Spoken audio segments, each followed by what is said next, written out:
Bienvenido a Palabra de Restauración. Escucha esta prédica que edificará tu vida.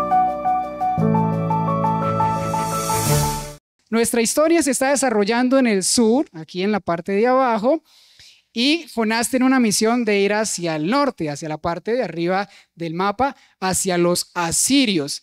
Y dijimos en esa introducción que posiblemente hay una alta probabilidad de que el miedo de Jonás de ir a la parte norte era profetizar de tal manera que los enemigos de la nación de Israel, de la parte del sur, vinieran y les atacaran, porque ya dos profetas habían hablado de que de la parte del norte iba a venir los asirios y les iban a atacar. Entonces, lo más probable, dicen los comentaristas, que Jonás tenía miedo. Obviamente, él es de su nación, él no quiere que destruyan su nación, y por eso la opción más fácil fue huir de la presencia de Dios. Otra inconsistencia que tuve y me percaté en el video es que él bajó a Jope, que queda a unos 56 kilómetros. Dije que era Tarsis. No, Tarsis era el destino final más allá de unos 3.000, 4.000 kilómetros. Entonces, lo que hace Jonás es primero descender un poquito más, se va para un puerto marítimo, coge una embarcación y dice, de aquí me voy, y huye de la presencia de Dios. Cuando uno no entiende ese contexto, uno dirá, uy, no, qué profeta tan rebelde, tan desobediente, y de alguna manera perdemos la empatía con el profeta. Pero si usted se encontrara en esa posición, como estuvo el profeta Jonás, de saber que sus palabras, que iban guiadas por Dios, iban a traer ese daño a su nación, hombre, ahí se le salió lo patriótico de él y dijo, no quiero que esto acontezca. Sin embargo, en esa desobediencia que tuvo el profeta Jonás hacia Dios, ocurrieron muchos eventos que afectaron para mal a otras personas, pero a la misma vez afectaron para bien. Porque recuerden que los marineros que estaban en aquella embarcación estaban adorando a un Dios desconocido. ¿Por qué? Porque vino una tempestad a causa de la desobediencia del profeta Jonás, y empezaron a clamar todos a su Dios hasta que fueron ante el dormilón, que estaba bien descansando, no le importaba lo que estaba sucediendo, y entonces él dice, no, es que yo soy profeta del Dios Altísimo, del Creador de los cielos, de la tierra, de todo en cuanto existe, sacando pecho, orgullo. Y entonces estos hombres tienen ese contacto con el Dios de los hebreos, y dice en lo que estuvimos leyendo que ellos hicieron votos, sacrificio a Dios, una ofrenda de gratitud por lo que había hecho, y temieron en gran manera. Es decir, estas personas, aún en la desobediencia del profeta Jonás, fueron bendecidas porque conocieron a Dios. Ojo, con eso no estoy diciendo que porque Dios en medio de la desobediencia hace cosas, pues volvámonos desobedientes y vivamos como queramos vivir, porque al fin y al cabo Dios hace o Dios deshace. Independientemente que Dios como soberano controla todas las cosas, eso no significa pues que tenemos que vivir de cualquier manera, porque al fin y al cabo las cosas van a suceder como tienen que suceder. Y vimos a lo largo de la enseñanza pasada que esto no es así, porque al fin y al cabo quien toma las decisiones, ¿quién es? El ser humano. Dios le dijo al profeta Jonás que hiciera una cosa, ¿y quién tomó la decisión de desobedecerle? Jonás. Ahora, en un lenguaje coloquial, ¿quién llevó del bulto? ¿A quién le tocó sufrir la mayor parte de esas decisiones que tomó? Al profeta Jonás. Y sin embargo, Dios tiene misericordia de él, porque quería darle una enseñanza no solo al profeta, sino a la nación entera. Ahora, recuerde que en la introducción también dijimos que los ninivitas antes de que llegara el profeta, unos años atrás, habían pasado por unas plagas y una hambruna e incluso un eclipse de sol, y para ellos, los antiguos, eso era un presagio de que algo malo iba a acontecer. Por eso es que cuando leamos el capítulo que vamos a leer hoy, estos toman una determinación y una decisión que parece absurda, que una persona que usted le diga un mensaje y a la primera crea, no es lo habitual. Normalmente necesitamos ser persuadidos varias veces. ¿Por qué? Porque nuestro corazón es duro. Y dice el capítulo 3 del libro de Jonás, y empezamos con un título, dice: Nínive se arrepiente.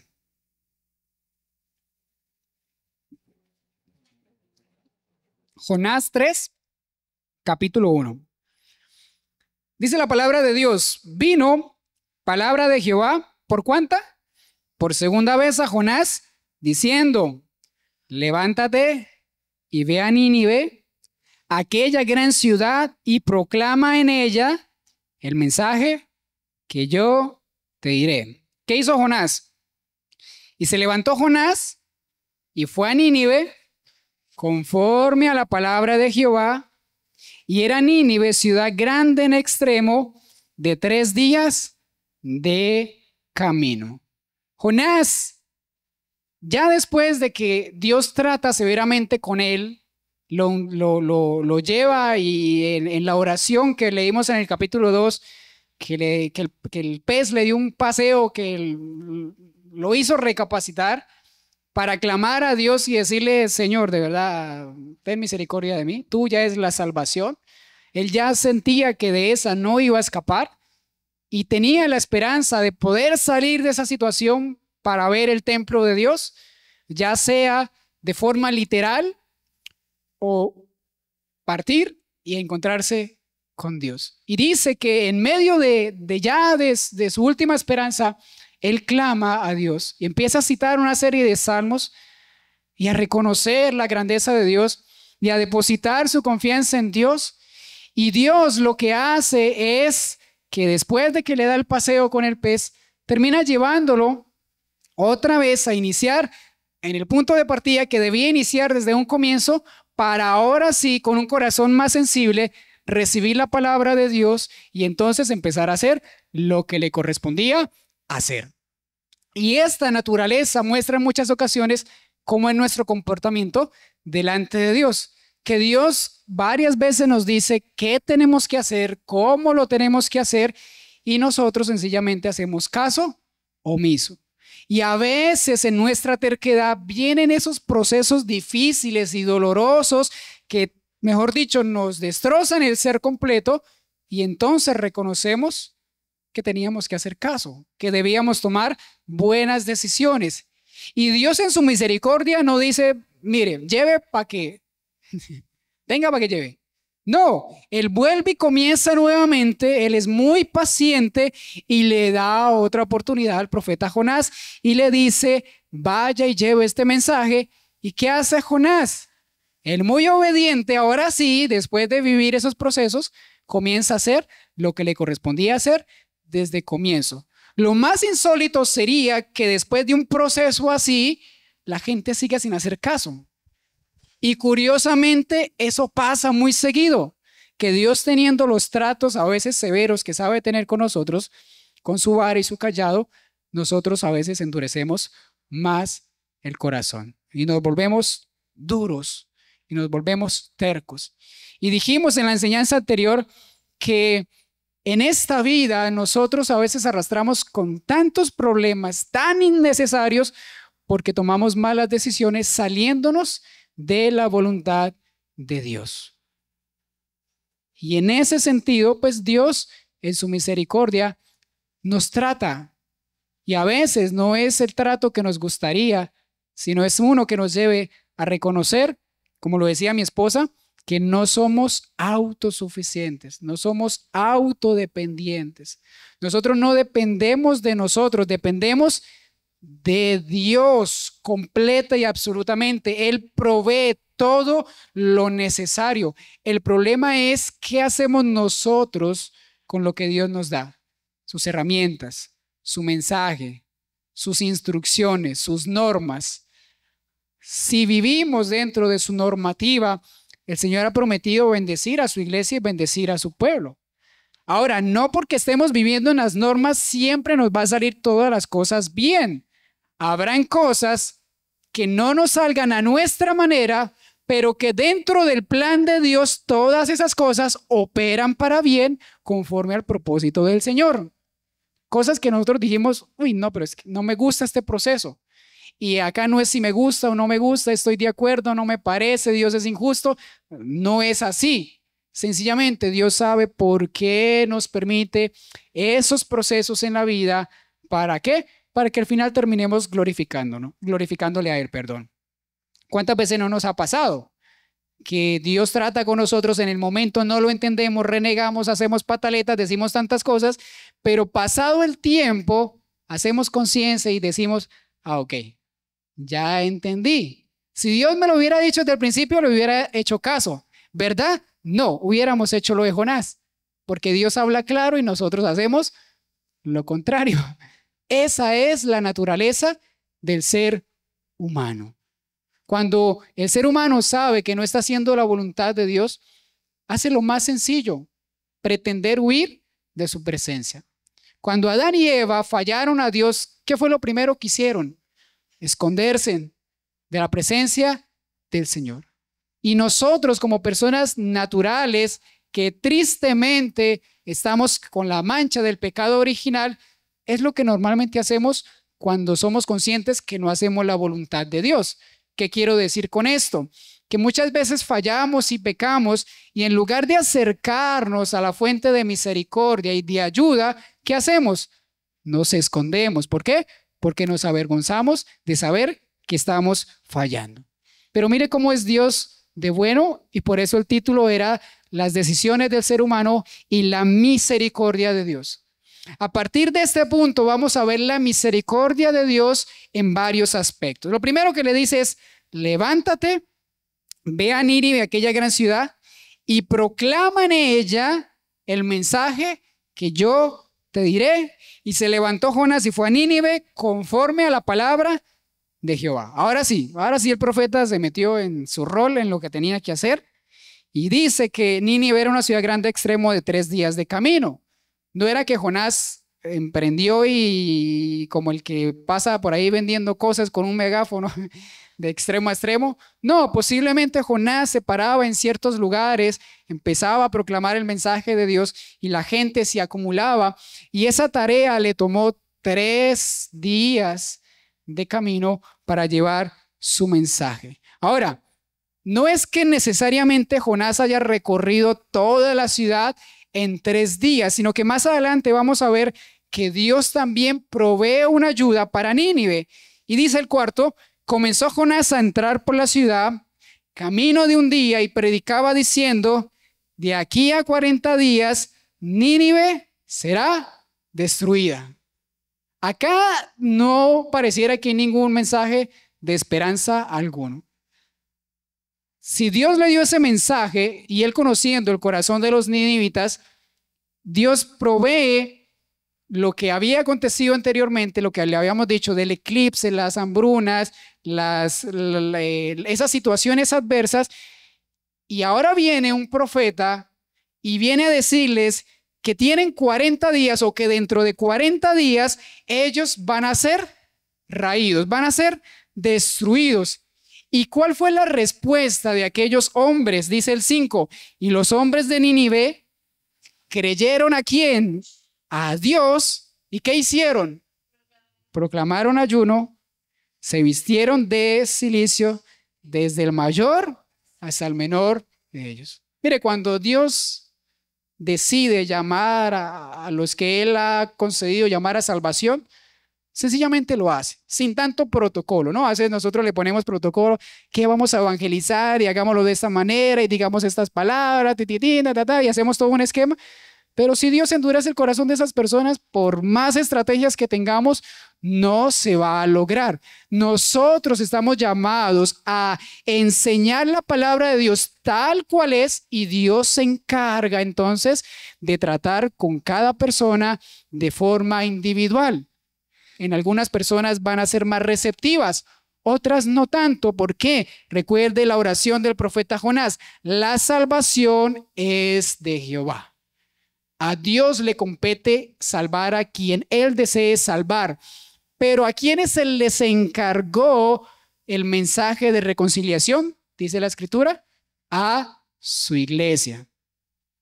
Nosotros estamos llamados a hablar las Escrituras tal cual y como son, y Dios se encargará en colocar el querer como el hacer en cada corazón.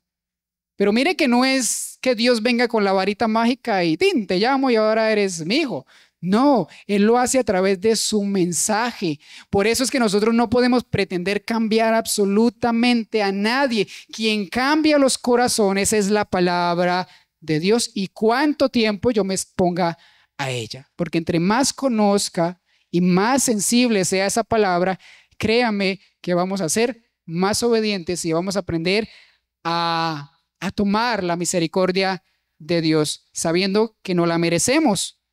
Los hombres de Nínive creyeron a Dios y su respuesta fue: vamos a orar. Vamos a meternos en un ayuno, y se vistieron de cilicio, quizás una ropa muy áspera, desde el mayor. Eso fue inmediato. 40 días, esto se va a acabar. Bueno, a orar se dijo. ¿Y qué pasó? Y llegó la noticia hasta el rey de Nínive, y se levantó de su silla, se despojó de su vestido, se cubrió de cilicio y se sentó sobre ceniza, e hizo proclamar y anunciar en Nínive por mandato del rey y de sus grandes, diciendo: hombres, animales, bueyes y ovejas, no gusten cosa alguna, no se les dé alimento, ni beban agua, sino cúbranse de cilicio, hombres y animales, y ¿qué? Clamen a Dios fuertemente. Y acá está lo fuerte de esto. Y conviértase cada uno de su mal camino, de la rapiña que hay en sus manos. ¿Quién sabe si se volverá y arrepentirá a Dios y se apartará del ardor de su ira, y no pereceremos? Ahora, aquí hay una pregunta teológica muy bonita. Según las escrituras, Dios no puede arrepentirse. Él no es hombre para que mienta, ni hijo de hombre para que se arrepienta. Pero vemos algunos casos en la Escritura donde el ser humano ora a Dios y pareciera que Dios dice: listo, no pasó nada, cambio de opinión. Pero la verdad es que no es así. Sencillamente, o más adelante vamos a ver que Dios tiene un amor tan grande por su creación, por lo que Él hizo, porque dice la Escritura que vio todo lo que hizo y todo era bueno.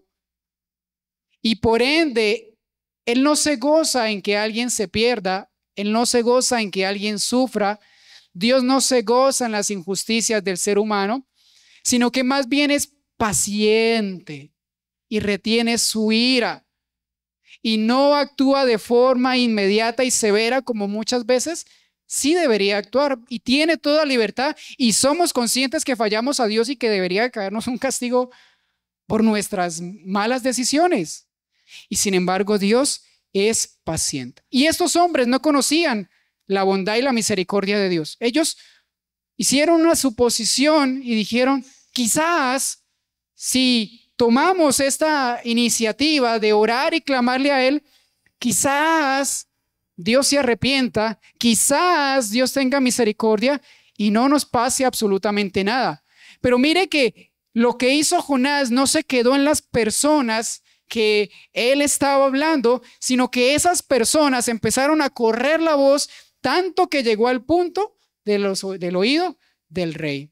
Y el rey, a escuchar esto y sabiendo todo lo que había acontecido, dijo: no, esto es serio. Y manda por mandato, valga la redundancia, es decir, por obligación, a que todos entren en ayuno, incluso los animalitos.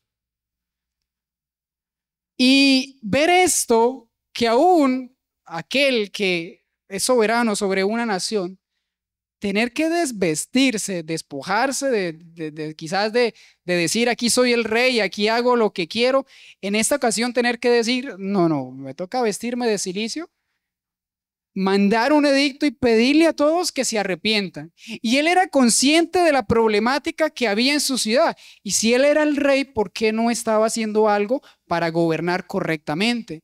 Él mismo entendió que el problema empezaba desde la cabeza hasta el resto de los ciudadanos. Y dice, conviértase cada uno de su mal camino. O sea, era una ciudad que estaba haciendo las cosas terriblemente mal. ¿Y sabe qué hace Dios con esa ciudad? Darle una oportunidad. Por malvado que sea el ser humano, Dios es misericordioso. El problema es qué hacemos nosotros con la misericordia de Dios. ¿Seguimos endureciéndonos? Dice la Escritura, si oyes hoy mi voz, no endurezcas tu corazón. Si oímos hoy el mensaje de Dios, lo ideal sería saber que esto es algo serio y que debemos tener estas iniciativas de pasar más tiempo con Dios. Mira, hay cosas que nosotros no podemos resolver. Se salen totalmente de nuestro control. Y que la mejor opción es siempre acudir a Dios. Pero tenemos un patrón humano que hace todo, pretende tener el control de las cosas. A veces nos gastamos hasta el último centavo que tenemos, como aquella mujer enferma. Y de último consideramos la opción que es Dios. Tristemente es nuestra naturaleza. Todos en algún momento hemos pasado por ahí. O no sé si aquí alguien no ha pasado por eso. Todos en algún momento tenemos situaciones adversas y confiamos en mi primo, confiamos en el jefe, confiamos en el trabajo, confiamos en el que me prometió el puesto no sé dónde. Y pasa el tiempo y como que ese que me prometió tantas cosas. Y lo que queda realmente es aferrarse a Dios y confiar de que Él tiene el control de todas las cosas. Pero mire que acá sí hay una iniciativa. Mucha gente, lo dije también en la enseñanza anterior, se queda esperando la voluntad de Dios. Aquí esperando la voluntad de Dios y no hacen nada por sus vidas. Y orar es muy bonito, lo dije también en la enseñanza anterior. Eso no nos lo quita nadie. Orar es algo muy bello que nos fortalece. Pero también hay tiempo para hacer cosas, porque la oración debe ir de la mano de nuestras acciones. La oración debe ir de la mano de nuestro comportamiento. La oración debe ir a la par del fruto que vamos produciendo, porque si somos llamados a ser criaturas nuevas, nuestro comportamiento no puede ser el mismo que era hace 10 años atrás. 5 años atrás, 3 años atrás, no, sino que progresivamente todas esas cosas deben ir por naturaleza, la nueva naturaleza, ir menguando y disminuyendo. Y eso no es de la noche a la mañana. Para algunos será más sencillo dejar esas cosas, para otros les costará un poco más de tiempo, pero todos estamos llamados a hacer algo al respecto, dar frutos dignos de arrepentimiento. Es decir, si de verdad depositamos nuestra confianza en Dios y nuestra naturaleza es cambiada y es nueva, entonces dice un pasaje, el que hurte, ya no hurte. El que maldecía, ya no maldiga. El que robaba, no roba. El que miente, ya no lo haga. Eso es convertirse. Convertirse es cambiar algo a lo totalmente opuesto. Si mi falencia era de pronto ser, no sé, chismoso, por poner un término, pues bájale un poquito el chisme. Tiene que esforzarse, usted tiene que obligarse a usted mismo en las capacidades que Dios le va dando. Porque vuelvo y digo, no es con nuestras fuerzas, es con el poder de Dios. Por eso la llenura del Espíritu Santo no es experimentar aquí cositas bonitas y tirarnos un rato al suelo, no. Estar llenos de la presencia de Dios, ser llenos del Espíritu Santo es conocer quiénes somos, para qué fuimos creados y todos los días practicar. ¿Qué debemos practicar? La paciencia, la prudencia, la mansedumbre, la templanza, el dominio propio, el amor, tantas cosas que tenemos para practicar, pero cuando estamos vacíos de la presencia de Dios, no crea que esas cosas van a salir muy naturales. Por eso debemos llenarnos de Dios, llenarnos de su Espíritu. Y Él nos va dando las capacidades para perdonar, para amar, para ayudar, para servir. Hay tantas cosas que podemos hacer, pero como a veces nos distanciamos de Dios, hacemos lo que hace Jonás, pues hombre, somos más propensos a fallar. Y dice en el 9, ¿quién sabe si se volverá y se arrepentirá Dios y apartará del ardor de su ira y no perecemos?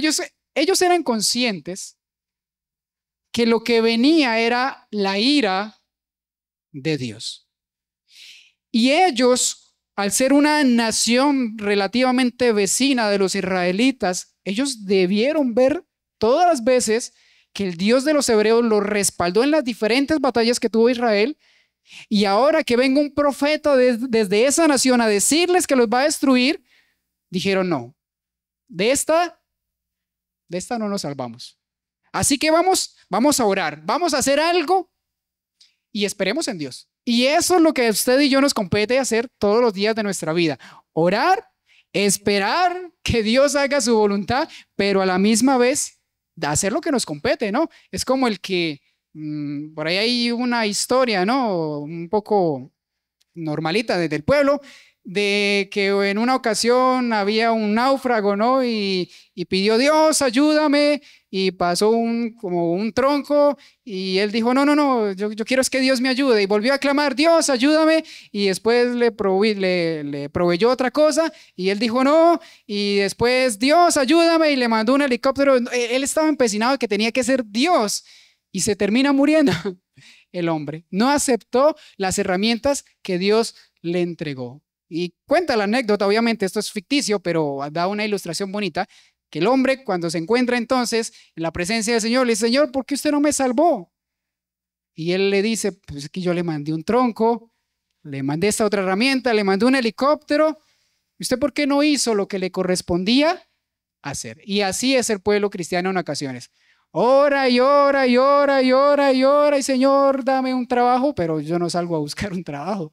No hago la hoja de vida, no le pido a alguien que me ayude. Y así está como difícil. Y aunque no hay nada imposible para Dios, porque Dios también puede hacer cosas que se nos salen del entendimiento, no es lo natural. Dios es soberano, pero el ser humano es responsable de todos y cada uno de sus actos y de todas y cada una de sus decisiones. No debemos culpar a Dios cuando las cosas no nos salgan lo mejor posible, sino de pronto recapacitar que no hemos hecho lo que nos corresponde.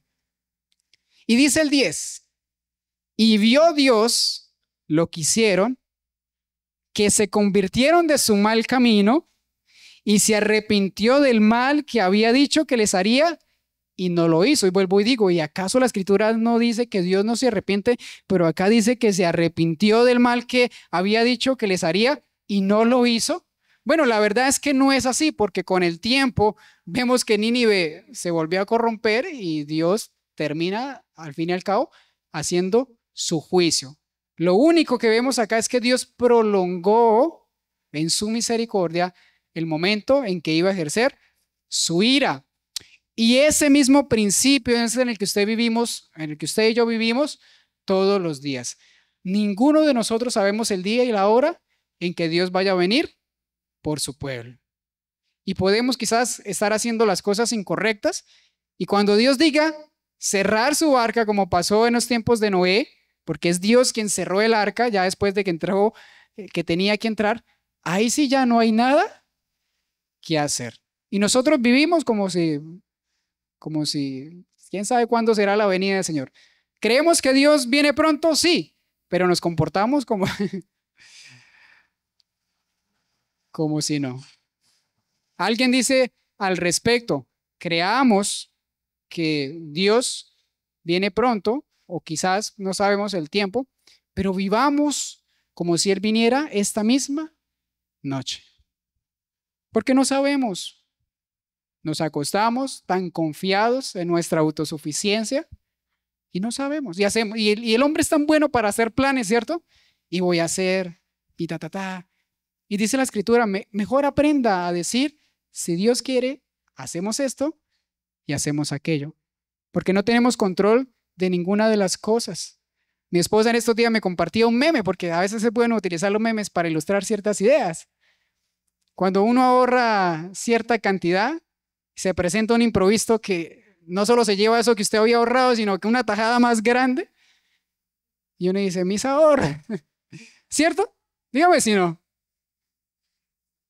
Y uno haciendo planes y haciendo rendir de pronto el billetico para algo, se presenta un imprevisto y antes le tocó mirar a ver de dónde saca el resto.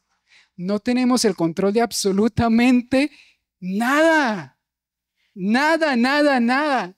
Por eso la Biblia nos enseña a vivir cada día en su propio afán. Claro, debemos proyectarnos. Eso no significa que, no, pues veamos qué pasa hoy. Si no comemos, no comemos hoy, ya mañana. No, no, tampoco es a vivir de una manera liviana. Recuerde que ningún extremo es bueno.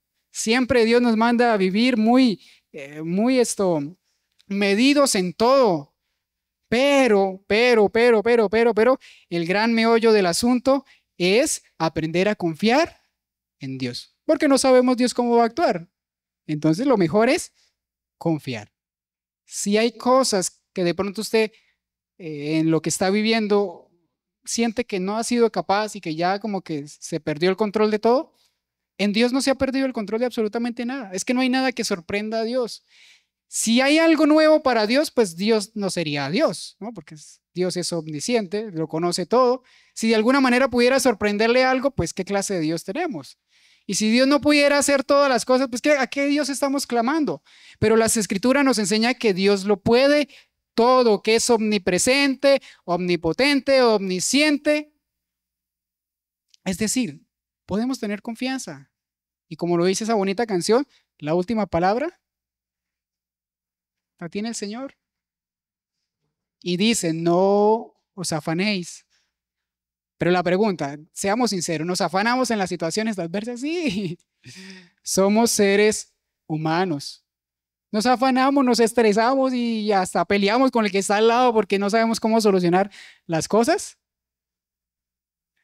Y a veces al día siguiente se solucionó como tan sencillo, donde no veíamos ningún rayo de esperanza, Dios actúa.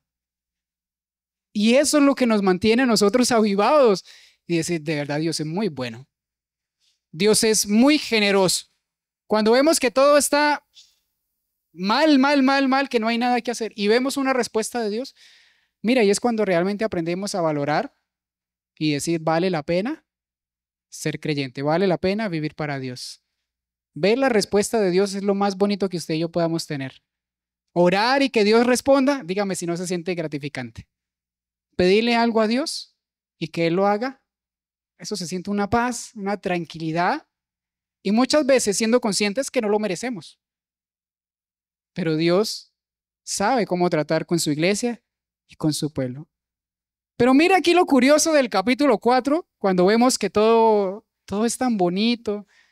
Jonás da un mensaje y los ninivitas se arrepienten, que era el propósito al fin y al cabo. Y vemos una reacción ahora de Jonás que dicen, ¿qué pasó acá? El enojo de Jonás en el capítulo 4. Pero Jonás se apesadumbró en extremo y ¿qué hizo? Se enojó. Y oró a Jehová y dijo, ahora, oh Jehová, ¿no es esto lo que yo te decía estando aún en mi tierra? Por eso me apresuré a huir de Tarsis, porque sabía, ¿qué sabía? Que tú eres Dios clemente, piadoso, tardo para enojarte y de grande misericordia, y que te arrepientes del mal. Vuelvo y digo, Dios no se goza en las injusticias. Dios no se goza en tener que ejercer su ira en la humanidad. Pero es que a veces nosotros no le dejamos más salida. Y Dios dice que al que ama, lo corrige. A nadie le gusta la corrección, menos la física. Uno de pequeñito no era contento que le cascaran sus correazos, ¿no? Nadie era contento. Pero eso formó personas para bien. Mire la sociedad cómo está ahorita, con tanta libertad que ni los padres tienen control sobre sus hijos. Y se está creando una generación tan rebelde, tan... Da miedo. Da miedo ver cómo avanzan los tiempos y tanta libertad que hay para hacer tantas cosas tan perversas y tan malvadas. Pero debemos aprender a confiar en el Señor de que Él tiene cuidado de todas las cosas. Jonás estaba enojado, se compuso en su ser. Señor, yo sabía que si yo iba a dar el mensaje, tú no ibas a hacer juicio. Jonás quería que esa nación llevara juicio, porque sabía que esa nación un día los iba a castigar a ellos. ¿Y por qué castigó a la nación de Israel? Por su dureza de corazón. Y usó a aquellos de los que tuvo misericordia para tratar con estos. Mire, lo normal es que Dios enviase profetas a hablar a su pueblo, pero estos no se convirtieron. Ahora Dios envía a uno de sus profetas a hablarle a un pueblo gentil, y para estos, ¿qué hicieron? Se arrepintieron de forma inmediata y cambian su pueblo viendo las grandezas de Dios, los milagros, las señales, los prodigios, y cada día más y más y más tercos. Hay un pasaje que dice que a mi pueblo provoqué a enojo, a celos, porque ellos, teniendo la revelación de Dios, la escritura, la desobedecieron. Y estos que no tenían ningún tipo de conocimiento, Dios es misericordioso. Y eso representa al pueblo gentil, que aunque no somos israelitas de nacimiento, Dios extiende su gracia y ahí se cumple la promesa que le hizo a Abraham: en ti serán benditas todas naciones de la tierra.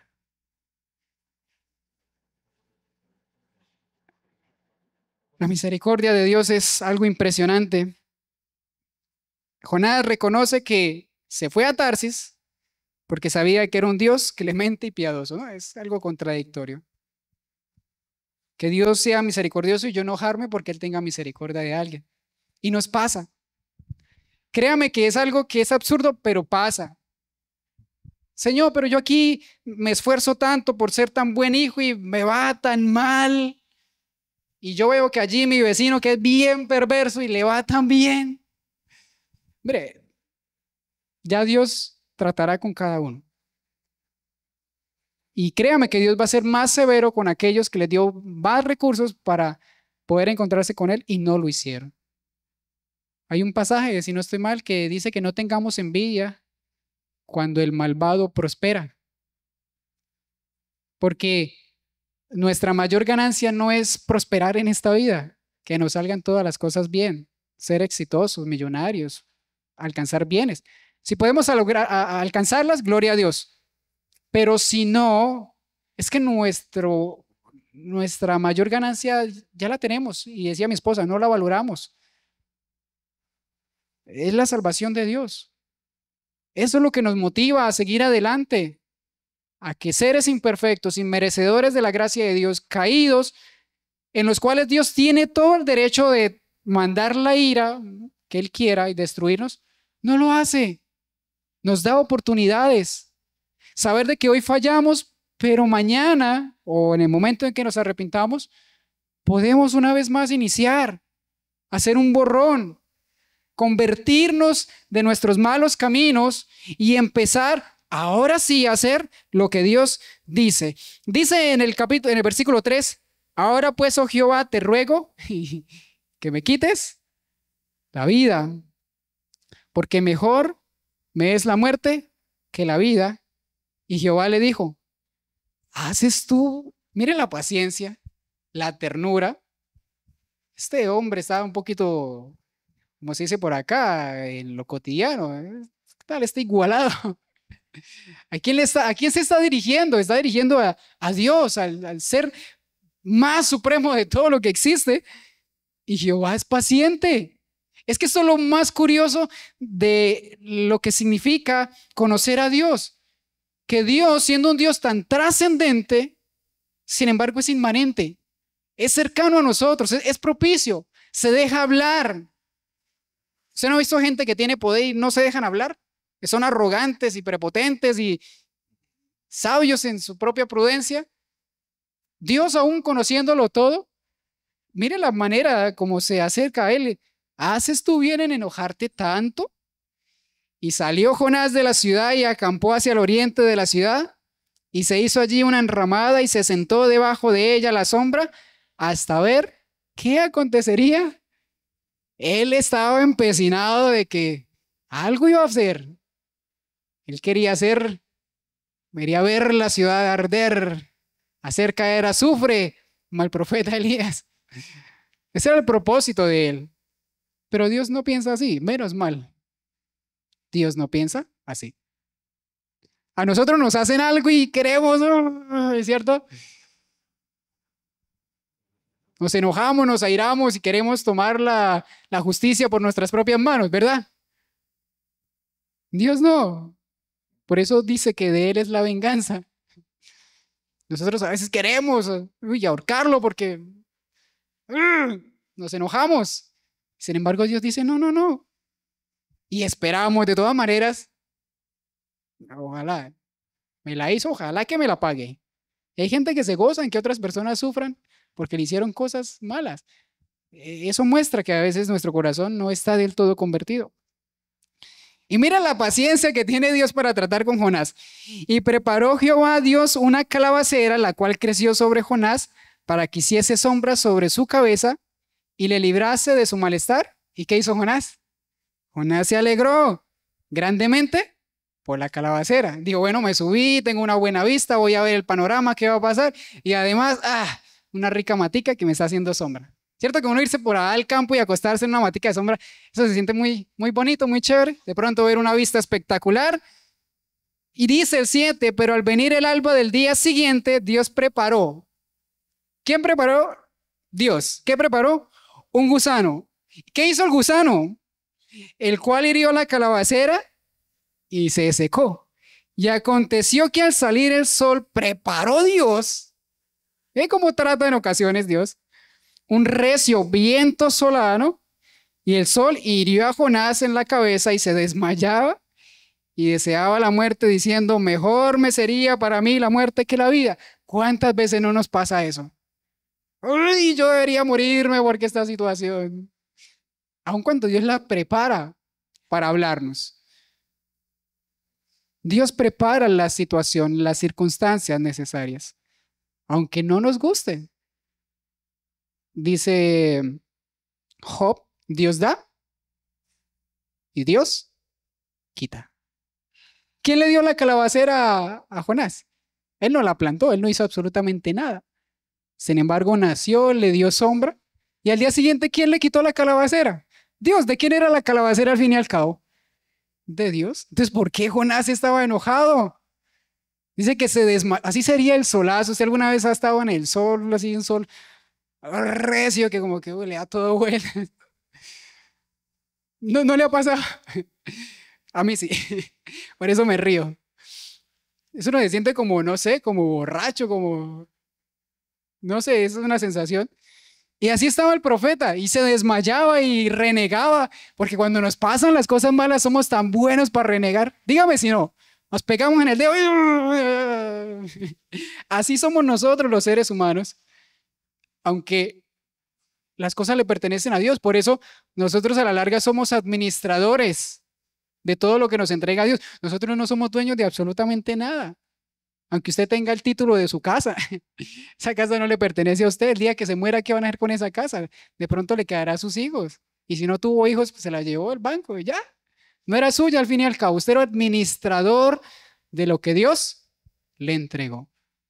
Y a veces somos tan malos administradores y estamos renegando contra Dios. Porque a mí, volvemos al tema, tomamos malas decisiones. Entonces dijo Dios a Jonás, ¿tanto te enojas por la calabacera? ¿Tanto se enoja por una matica, por una plantica? Y él respondió, mucho, me enojo, hasta la muerte. De verdad estaba enojado el profeta. Estaba pero en una tónica. Y dijo Jehová, tuviste tu lástima de la calabacera en la cual no trabajaste, ni tú la hiciste crecer, que en espacio de una noche nació y en espacio de otra noche pereció. Y no tendré yo piedad de Nínive, aquella gran ciudad donde hay más de 120,000 personas que no saben discernir entre su mano derecha y su mano izquierda, y muchos animales. Y ahí queda la historia. Como los finales ahorita de Netflix, ¿no? Como que nos deja y como que entendí, pero no entendí. ¿Y qué pasó después? Bueno, cuando hicimos la introducción a esta enseñanza, en la enseñanza anterior, dijimos que el autor era Jonás. Posiblemente después de que aconteció todo eso, Jonás tuvo un buen tiempo para reflexionar y dar a conocer todo lo que había experimentado para enseñar grandes verdades, aún sabiendo que él hizo cosas tan malas. Normalmente en la historia, como se relatan las cosas de la historia tal cual las conocemos, siempre los gobernantes buscan esconder todo lo malo. Y siempre que quedara relatado o sus escritores dejaran lo bueno de ellos, lo mejor que hicieron, y tratar de desaparecer toda evidencia de las cosas malas, porque eso hablaba mal de ellos como emperadores, como reyes, como lo que fuera. Sin embargo, acá Jonás dice, no, dentro de todo lo malo que yo hice y de la manera que me comporté, hay una enseñanza. Si Jonás, que no hizo absolutamente nada, se entristeció por una matica, ahora, ¿usted no cree que Dios, cómo se siente cuando tanta gente, día tras día, se pierde y se pierde y se pierde y se pierde y se pierde y se pierde a causa de no solo la dureza de su corazón, sino de que teniendo una iglesia que está llamada a compartir su mensaje, no lo hace? Nosotros como iglesia estamos llamados a evangelizar y, como lo dije en algún momento, no es con estrategias, sencillamente es exponiendo el mensaje de Dios con fidelidad y con verdad, porque al fin y al cabo las almas son del Señor. Hay gente que saca pecho y dice, oh, llevo tantas almas convertidas. No, usted no convirtió a nadie. A tantas personas le ha hablado, gloria a Dios por todas las que usted puede hablarle, pero es Dios quien tiene misericordia. Mire, algo interesante dice, ¿y no tendré yo piedad? Si Él creó todo en cuanto existe, ¿usted piensa que de verdad Dios se goza en tener que enviar personas a una condenación eterna? No, Dios no se goza en eso, pero Él es justo. Y como juez justo, ¿qué tiene que hacer? Justicia. Aunque esa justicia implique este tipo de cosas. Dios no puede negarse a sí mismo. Mire, Dios estaba en la obligación de condenar a toda la humanidad sin que se salvara absolutamente nadie. Y sin embargo, y de un plan tan perfecto en la persona de Jesús, que aunque somos reos de condenación, Dios decide tener misericordia y piedad y darnos una oportunidad, como lo hizo con Nínive. Podríamos hoy ser esos que se destruyen y se van todo el tiempo para la condenación. Pero hoy estamos aquí en un lugar reunidos escuchando que existe un Dios misericordioso lleno de amor que espera que usted y yo le conozcamos y nos convirtamos de nuestro mal camino y Él tener piedad de nosotros. Eso es lo que Jesús hace en nuestras vidas. No es en nuestros propios méritos, porque nosotros no hicimos nada como Jonás, pero Dios sí. Y Él trata con nosotros una y otra y otra y otra y otra vez. Aunque somos duros. Mire, dice, aquella gran ciudad donde hay más de 120,000 personas que no saben discernir entre su mano derecha y su mano izquierda. Esto posiblemente estaba hablando de niños que son inocentes de todo lo que están pasando y sin embargo con el tiempo se van a pervertir. Está hablando de gente que no tiene educación alguna, que no tienen las capacidades y los conocimientos. Y sin embargo Dios no viene por quien tenga el intelecto más alto. Sencillamente dice, no es de que quiera, no es del que corra, sino de quien yo tenga misericordia. Eso es lo que venimos a apelar cada vez que nos acercamos a este lugar y cada vez que nos levantamos, a la misericordia de Dios. Y ser conscientes que Él podría castigarnos hoy por todo lo que hemos hecho. Y está la obligación de hacerlo. Y es justo de parte de nosotros merecer esos juicios. Que nos vaya mal, excelente, no lo merecemos. Y sin embargo, Dios hace lo extraordinario, ¿no? Nos bendice, nos empiezan a salir las cosas bien, tenemos paz en nuestros corazones porque ser prósperos no meramente es tener riquezas. Voy a hablar un día de estos cuando vuelva a estar aquí parado. Quiero hablarle de hacer tesoros en el reino de los cielos, que es lo más importante, donde la polilla ni el orín pueden corromper. Porque nos afanamos tanto aquí en esta vida y nos esforzamos y nos trabajamos tanto de verdad que no alcanzamos a ver las dimensiones de que a veces idolatramos o eso se vuelve idolatría en nuestras vidas y nos quitan y nos roban el tiempo que a veces le pertenece a Dios porque estamos consumidos en un sistema que nos lleva a rastras. Y el Señor dice, dice, mi carga es ligera. La carga de Dios es ligera y a veces nosotros pues le echamos un par de maletas encima. Y a eso nos llama Dios en esta mañana, a venir a descansar en su presencia.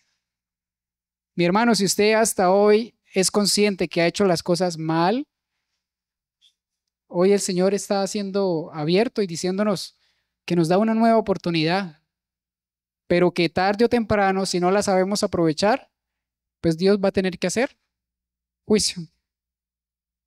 Por eso estamos llamados como iglesia a no ser egoístas y quedarnos con este mensaje, sino a poderlo compartir con otras personas. Así que ayúdenos a compartir estos mensajes que estamos grabando para que más personas se vean beneficiadas de algo que les haga tomar conciencia y conozcan al Dios de misericordia. Y con esto cerramos la segunda parte del mensaje, las decisiones del hombre y la misericordia de Dios.